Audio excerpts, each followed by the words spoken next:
How's it going? Hey, Howard. Good Pesach out. All right, Larry, you're a Jew again. Welcome back. I made a crazy risk, a gamble, and it's about to pay off. So I want the Celtics to cover. I want the Celtics halftime. I want Garnett points and rebounds. What do you know? I don't know. I just know. Well, I'll tell you what I know. That's the dumbest fucking bet I ever heard of. I disagree. I disagree, Gary. What is that? I started it. Are you serious?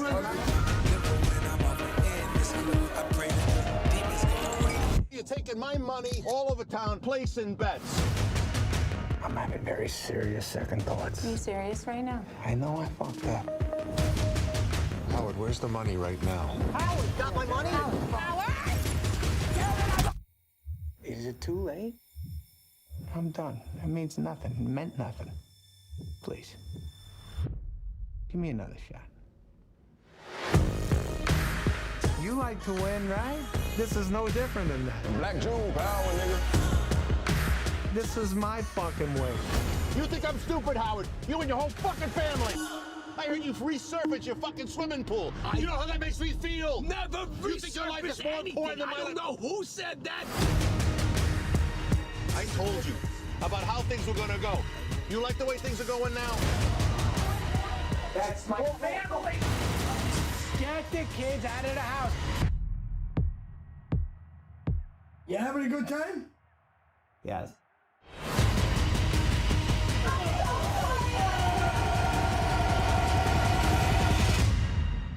This is me. This is how I win. KJ, it's game night. You should be stretching out. What is he, a coach? Nah, he's just a fucking crazy ass Jew.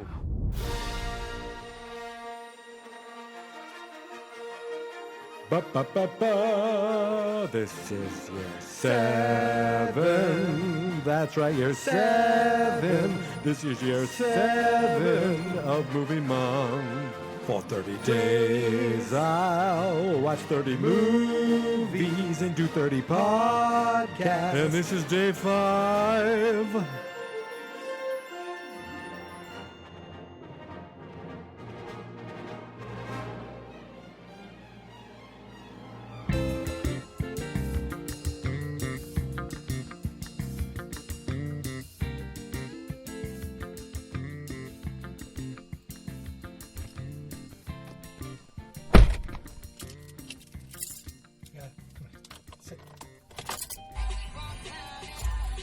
Oh, let's turn that off. All right, you ready? Gotta put the seatbelt on. Safety first, safety first. All right, we are off. Ladies and gentlemen, boys and girls, welcome back to day 5 of Movie Month. Day 5 of Movie Month. Oh, there's a car coming. Good thing I looked both ways. That car is racing down that road. I'm backing out of my driveway, and I just avoided catastrophe, I believe is the right way to describe it. All right. So, day 5. The first Friday, and it's June, obviously, because it's Movie Month, but that also means that I have a lot of use it or lose it vacation days, so that's why pretty much for the next week too. Last week I had a 4-day weekend. The week before I had a 4-day weekend. This week I have a 4-day weekend. Next week I have a 4-day weekend, and then I'm on like a long vacation. I think the following week. I don't know, whatever. Doesn't matter. What it means is that Friday mornings I can wake up, have a nice cup of coffee, have some breakfast, and sit down and watch a nice movie. And today I said, you know what? Adam Sandler makes all these Netflix movies. I should watch an Adam Sandler movie on Netflix.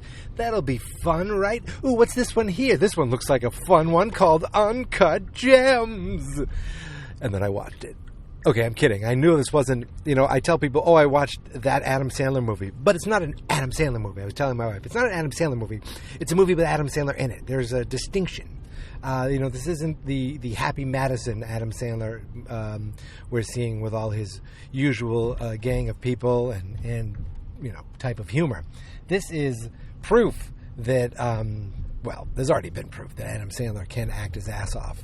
I've seen in different things. I never saw like Spanglish, but I did see, the Mankiewicz stories? Or I don't know. It's another Netflix movie.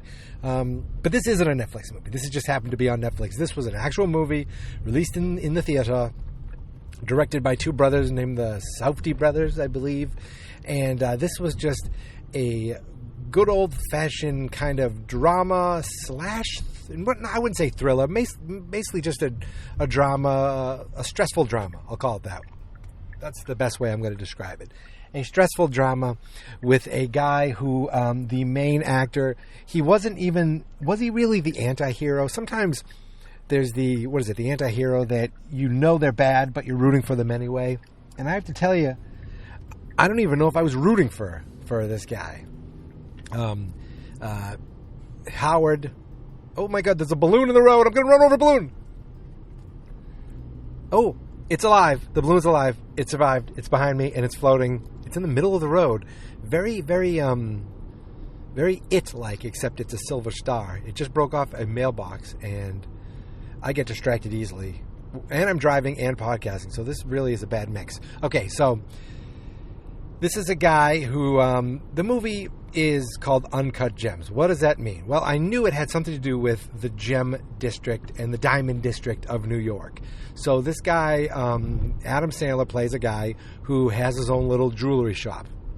And apparently, even these little jewelry shops do well because he has a nice car, he has a nice home, and he even has a nice apartment that he could put his girlfriend in. Yes, he's got his wife and kids in his home, and his girlfriend in his house, in his apartment. But he looks like he looks like a guy who could or should be well off and happy and have it all, but he's not one of those guys. He's a guy who's always looking for the next thing, always looking for the better thing, always looking for, I can do this, but I can do more. I can take this. He's always looking to take advantages of opportunities for his own benefit to try to hit that score, that one big one, maybe, and then on to the next one. Because you think he hit something, and then he goes on to the next one. Until he finally catches up with him. You think, okay, how long can this guy live like this? Well, spoiler alert, if you've seen the movie, you know the answer. I'm going to start talking about this movie, so if you haven't seen it, I'll let you know how long the guy can go on doing like this, the length of the movie. Which I did not see coming. You think about it, you're like, what is going to be the final outcome of this, the final moments of the movie, and you're thinking, how can they possibly? Oh, they can't. So really, the movie's about this guy, Howard, and I can't think of his last name. He runs his own little diamond shop, as I said, his little jewelry shop, and it actually opens with completely in Ethiopia, in an Ethiopian mine, which I had no idea what was going on. I was like, what is this? What is this? They show a bunch of miners working, and some guy breaks his leg, and they rush him out. And while all this commotion's going on, and then I wondered to myself later, was this all part of something? Did this guy break his leg on purpose, or did these two guys break his leg? These two guys look at each other like this is our chance. While everyone's outside, they rush back into the mine and break off this rock. This uncut gem, you might say. And then we kind of do this weird thing where we go into the gem. We go into the gem, like we zoom into it so much that it's like you can see, it's almost like seeing the universe. And it felt very sci-fi. And I thought, am I missing something? This is the right movie, right? So they zoom all the way into this gem, and then they zoom out. When they slowly zoom out, you realize you are looking up Adam Sandler's asshole as he is getting a colonoscopy, and he, because apparently that's a way of kind of showing a guy's age, without telling you a guy's age. You know, you can kind of tell how old the guy is anyway, but as you could see, when a guy's getting a colonoscopy, you could say, okay, this guy's in his 50s, you know? That you could kind of guess this is where he is in his life. And he goes, after that, he's kind of a mover and a shaker. He thinks he's a mover and a shaker. He's got friends that you know, he's got people he works with. He takes advantage of the people he works with. So he's got, oh my God, what's the guy's name? He's from Atlanta, Layfield something. I think he was in Get Out too. You know, good actor. Like, I've liked him in everything I've seen. He kind of works with him, and he brings people into the shop to try to buy things. And that's how he gets commission. So he has like connections with hip hop guys and connections with basketball players and athletes, and it's. Sorry, I'm driving. I'm trying not to crash at the same time. That's how this guy kind of makes his money. He's kind of a broker for Adam Sandler, who is. It's weird. It's just weird. Like, do I have to explain everything that's going on in this movie? I don't know. Like, Adam Sandler is a guy who has money, seemingly does well for himself in this little business. One of the girls that works for him is his girlfriend, and he goes to this apartment, and she's there, and he's like, oh, you're not even coming to work today, and like, come on, snuggle. And then you're like, oh, okay, that's his girlfriend. And then later he goes home and he's got his kids and he's got his wife, and you're like, oh, I see, this guy is a piece of crap. Okay. And that's really what he is. When it comes down to it, he's a piece of shit, and excuse my language. He will use anybody and just for that next score. His girlfriend, he'll put her in danger, no problem. His wife and kids, guess what? Danger shows up at the school. He doesn't care. His own father-in-law, you know what? Just do this for me, do this for me, do this for me. Everything's do this, do this, do this. And, you know, it backfires. So he gets this, so he's got a couple things going on. He gets the girlfriend there. He's also putting all these bets down with his bookie, who's played by Mike Francesa, the famous sports radio doofus. He plays a bookie in this. I'm sure there's a lot of faces that I didn't recognize. And, you know, he's always about putting money down, but and then he owes money to these guys. So you see these heavies show up at his store, and they're like, you got to, you know, I'll get him his money. This guy, Arnold, keeps talking about Arnold. You know, I'll get him the money. Then his buddy that works for him brings KG, Kevin Garnett, into the store because he says he's got some good stuff. That's when this rock from Ethiopia shows up, and they give it to KG. Well, they show it to KG, and KG's all in so much he wants to buy it. Howard, Adam Sandler's like, no, it's going to go to auction. It's going to be worth over $1 million. He's like, well, let me borrow it. He goes, okay, let me take your ring as collateral. He takes his 2008 NBA championship that he won with the Celtics ring in collateral. And then he's like, okay, you can take the ring, you can take the rock and borrow it, which is like, this guy worked, you know, did this work to get this thing, and the first thing he does is give it to KG, but he sees that as opportunity. He sees it as, well, if I can get KG involved in this, it'll help. He gets KG posing with him in the store for Instagram. That helps him. And then he takes the Celtics ring. He's like, thanks. Brings it to a pawn shop and pawns it. The first thing he takes it as collateral. The first thing he does is pawn off the ring to get more money, to make more bets. And later on, KG's like, I want my ring. He's like, oh, I forgot it at home. And he knows it's BS. And he's like, look. He goes, let me just buy it. I have money. Let me just buy it. He goes, no.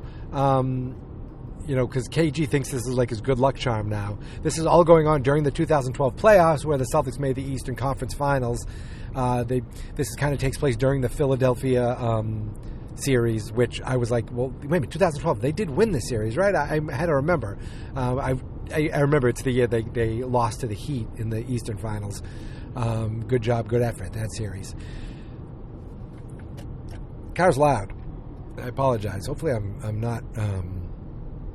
hopefully I can filter some of this sound out later. So he's, while this is going on, he goes to his kid's recital. He's got his kids, but he kind of goes home, sees his wife, played by Idina Menzel, and she's done with him, and they kind of talk. Can we talk? Are we still doing this? We're not doing this till after the holidays. And you know what they're talking about? They're talking about divorce. They never say the word divorce once, but that's what they're talking about, which I kind of love. It wasn't. I love when you're like, oh, they must be doing this. Oh, this must be what it is. When it's not explicitly like, we had, 15 good years of marriage together. Why would you want a divorce? Talk to my lawyer. All these things that obviously, maybe people say, I don't know. But you're getting a glimpse of people who have had this conversation over and over and over again. So they don't have to say divorce, because that's not what they would say to each other, obviously. So credit to the screenwriters for that one, which I assume are the Safdie brothers as well. So, he goes, at one point he goes out to a club and with his friend, and he sees The Weeknd. He's like, where's The Rock? He's supposed to have it. He's like, no, KG still has it. And he sees The Weeknd, the hip hop, I don't know what you call it. He's a rapper, I guess, but I know him as a singer more, right? I don't know. He's a musical artist. And, but this is 2012. So is he just becoming known in 2012? I don't know. And I know he's had some crazy hair. Is that the hair he still has? Like, I know he's been known for having like a cool, wild, weird hairdo that was a little different, like it stuck up in different areas. And I'm wondering, is this how he looked when the filming happened, or did they do something to make him look like 2012? And then I think they made him also look like he was kind of getting with. So this credit to The Weeknd for playing himself. I think trying to hook up with Adam Sandler's girlfriend and maybe doing drugs with her in the bathroom. So credit to him for not saying I don't want to do that. It'll make me look bad. So Adam Sandler and him kind of get in a fight, and it was interesting. Then it kind of just. Things just happen. So Adam Sandler, then he has to go to his kid's recital because he's still trying to be the dad. But all he's worrying about is getting the rock back from KG.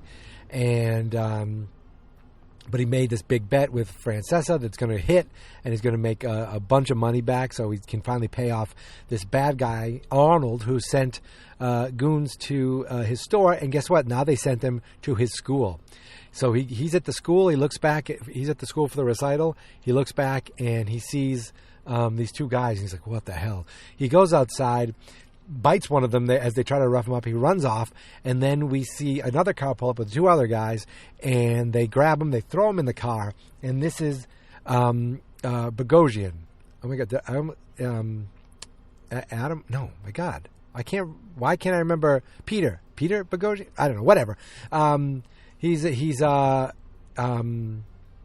actor. I think he's directed, but fairly well-known actor. Eric Bogosian, right? Yeah. Anyway, he's obviously they find out he's this guy Arnold. He's the one who he owes the money to, and they rough him up. They drive him around. They threaten him. Then they strip off all his clothes and throw him in his own trunk, where he has to call his wife to get out and pick him up and open the trunk and get him out. And she just looks at him and just walks away. Then later on, they're at is it Passover? I don't know. It seems about that. Maybe it's around that time. I'm not sure. But it's some Jewish holiday, and we look, and Judd Hirsch is there. And he said something about, I got to do something for my father-in-law. So Judd Hirsch isn't his father. It's Idina Menzel's father, okay? And then we look across the table, and it's Eric Bogosian, the same guy who roughed him up. He's there, too. You're like, wait a second. At first I thought, oh, my God, they're brothers? And then later on, he's having Adam Sandler's having a conversation with Judd Hirsch, and he's like, oh, easy for you to say. He didn't marry your daughter. So he didn't marry your daughter. So it turns out, this is my belief, is that Eric Bogosian and Adam Sandler are married to sisters, and the dad is Judd Hirsch, right? Okay, that's right. And they're watching basketball and talking about the Celtics and KG. And I'm going to let these 2 people cross, 3 people cross, 4 people cross. I'm going to let them cross. Everyone crossing. Okay. I'm now in the city of Haverhill, which is, I'm in the downtown area. It's not a big city. I mean, as far as like downtown city. Oh, but it has a pothole, and I just drove through it. So just trying to Gage, I cut through this part here to get to the park I want to go to. This park's probably the furthest away I drive to go to a park, but it gives me time to talk. So Eric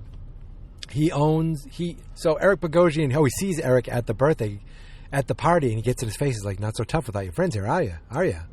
And you could see that Eric Bogosian wasn't all that. Arnold, the character, wasn't all that tough. He kind of was just like, okay, yeah. And so the big thing is that he goes to the auction. He's having this rock for the auction. He wants it. He thinks it's appraised to at least $250,000. He thinks it's worth over $1 million. He looks and it gets appraised at like $125,000 to possibly $200,000. He gets all pissed off. So then he finds Judd Hirsch is there because they want to see this happen. They're very happy for him, and I think it's his brother-in-law. He wants to meet KG. And he's like, listen, they screwed me with the appraisal. I need you to bid. I need you to bid against people. I need you to raise the bid. And Judd Hirsch is like, oh, okay, fine. He didn't really want to do it. He starts bidding against KG, who's there, and he wins. KG stops bidding, and Judd Hirsch wins at $160,000.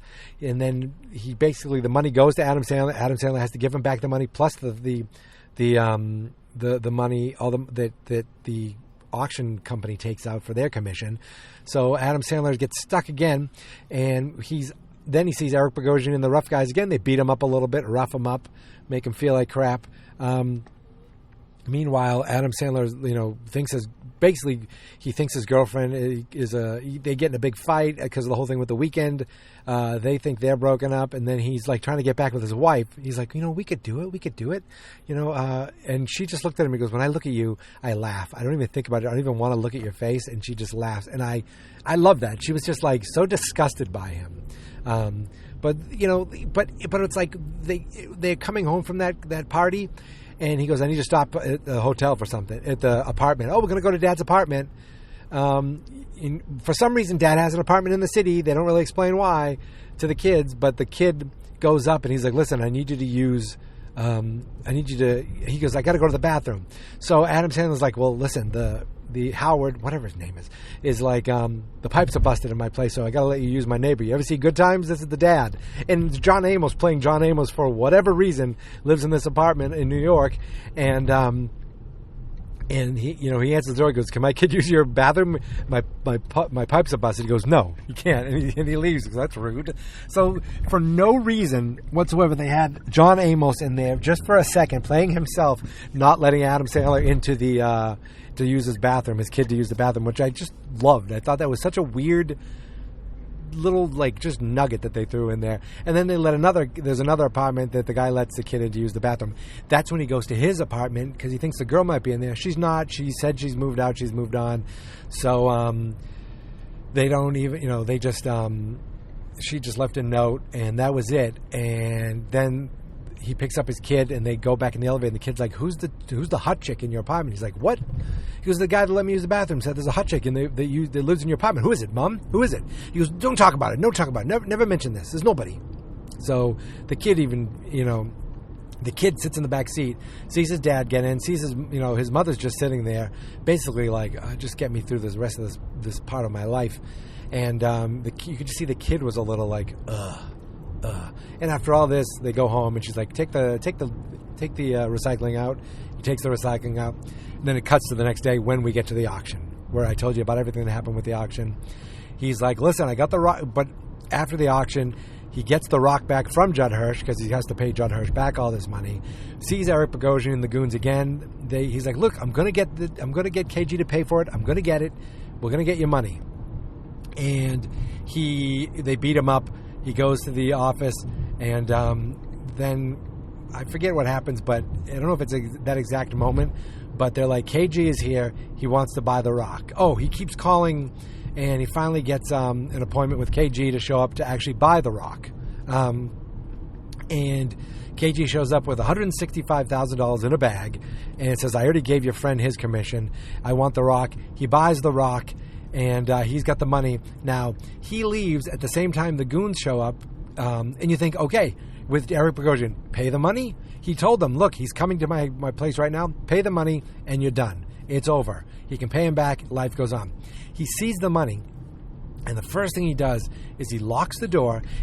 While they're outside, the goons are outside waiting in the parking lot. He locks the door of his place, and then he locks himself in and calls out to his girlfriend. And she goes, go next door and stick your head out the window. And she's like, but say you're going to the bathroom. So she's like, I'm going to the bathroom. And so she goes off to the bathroom, goes to the apartment next door. Goes to the shop next door, sticks her head out the window. He gives her the bag with explicit instructions on how to bet all this money on the Celtics. He was with KG at the time. He's like, KG, because KG had this conversation. It was actually really cool because he's like, how much did you even buy this for? $100,000. He goes, and you're doubling your money. He goes, I thought it was worth $1 million. He goes, yeah, and you gave the Ethiopians $100,000. He's like, look it. He goes, when you try to win, do you want to win by 1 point or 30 points? You want to crush the opponent. You want to win. Because I don't play sports. This is my sport. This is what I do. This is how I win. And he sees it as more. So then he takes the bag, instead of just giving it to the bad guys or the criminals or the whatever, the bookies, the loan sharks, whatever Eric Bogosian is, instead of giving this money to him and being done and moving on, he takes the money and throws it, gives it to the girl out the window with explicit instructions on how to bet it, again, everything on the Celtics, all this crazy bet that would make him over $1 million. And it would be a, 26-point parlay? I don't know. 26 things had to happen in this game for him to win this bet.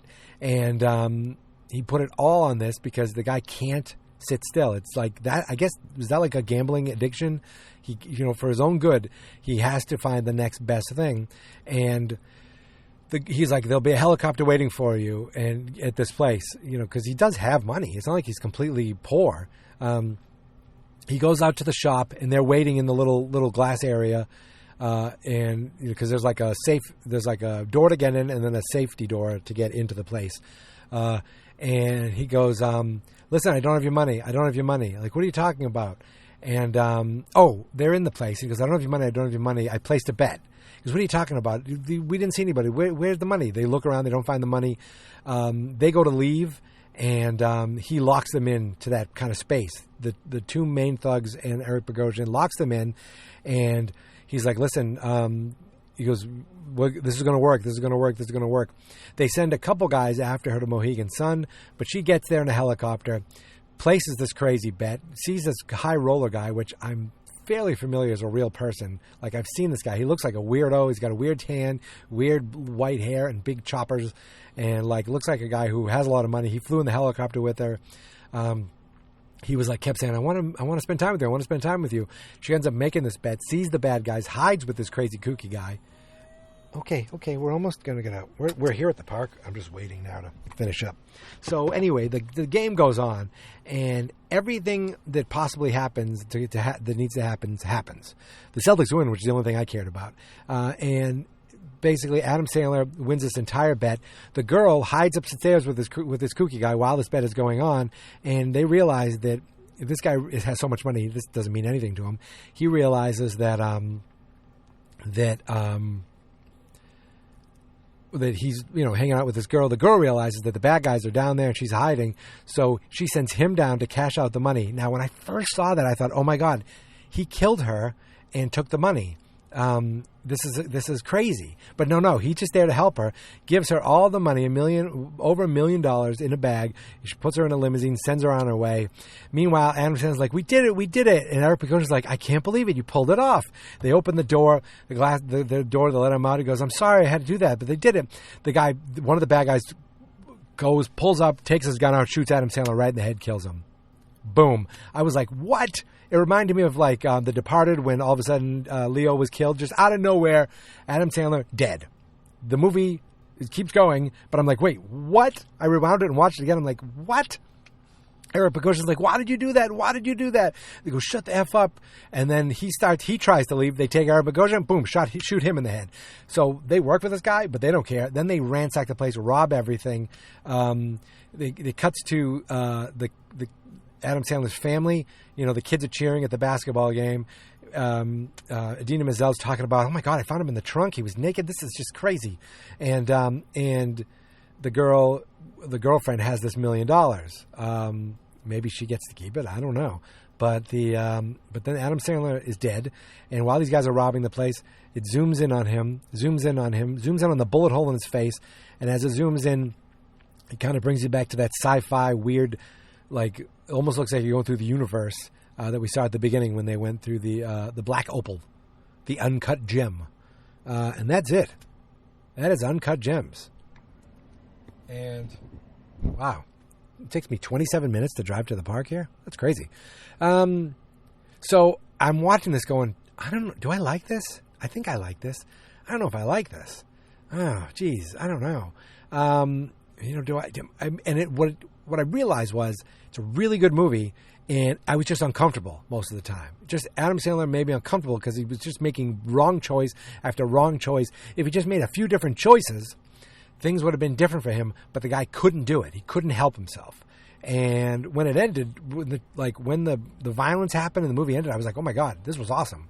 And I realized Adam Sandler was robbed, not even being nominated. Okay, Joaquin Phoenix was going to win the Oscar, but to not even be nominated in this role, I thought was dumb. Because at first I thought, what is he doing? He's doing this voice, and then it just kind of like you realize you fall into it, and it just worked. And he was just a slime ball who you kind of you weren't even really rooting for. You were just watching make bad decision after bad decision going, what are you doing? And that was Uncut Gems, I think. I was KG, Doc Rivers, I think, is listed in the cast because he did one little voiceover. It was a little weird, like KG's looking at the Rock at halftime, like, this Rock's gotta, okay, we're almost done. Looking at this Rock's gonna change the world. This Rock is a super rock. And then at the end of the game, he's like, I think the interview wasn't I don't know if the interview was redone or if this was an actual interview for ESPN, but he's like, it's just me and the Rock. Now, that's him talking about the basketball. That's a term they use at the basketball is the Rock, pass the Rock. But in this instinct, it kind of worked where he's like, it's just me and the Rock. And what he's talking about is the Rock, which it's funny. If you don't know the Rock is called the basketball, if you don't know how he talked in these interviews, you might think, what? Did he just say the Rock? What the hell is this? But it fits. I don't know. It worked. Good movie. Really good movie. Really great performances that and just really depressing. Okay, not as depressed as my puppy is. She really wants to go for a walk now. So that's what I'm going to do. I'm going to go for a walk. Really enjoyed Uncut Gems. On Netflix, so if you have Netflix, you can go watch it right now. If you're looking for fun, happy, joyous, kind of a lighthearted movie, you will not get that with this. Okay, my friends? Now, the car's running because I keep the AC going, but I'm done. Thank you so much for listening. Thank you so much for subscribing. Day 5, the first Monday through Friday of this year's movie month is in the books. The weekend's coming. It's the freaking weekend, and I'm about to have me some fun. I probably shouldn't quote R. Kelly. That doesn't seem appropriate, as he is, I guess you would say, not the best role model to be quoting. Okay. Anyway, you can find me on Twitter and Instagram at Geek Mentality. The website is fansnotexperts.com. We have Fans Not Experts on Facebook too, but really all I do is post links to this, to the podcast there. Not much else going on there. So thank you so much for listening. Thank you so much for subscribing. And until tomorrow, oh, guess what? I don't know if you listened all the way to the end of yesterday's episode, but the end of yesterday's episode, I said I have oh, shit. I think there's a tick on my dog. At the end of yesterday's episode, I said I have I had to build a bike. I didn't build a bike. I'm going to build it today. But right now, I got to take this tick off my dog and walk her at the park. All right, here's my theme song. This is my podcast. I made it. Geek Mentality's what I named it. And I think you should listen and subscribe. 'Cause I'm kinda funny and awesome. I think that I'm worth your time, and I'm kinda handsome. My mom says, please listen and please subscribe. At least listen to this episode. Fans Not Experts.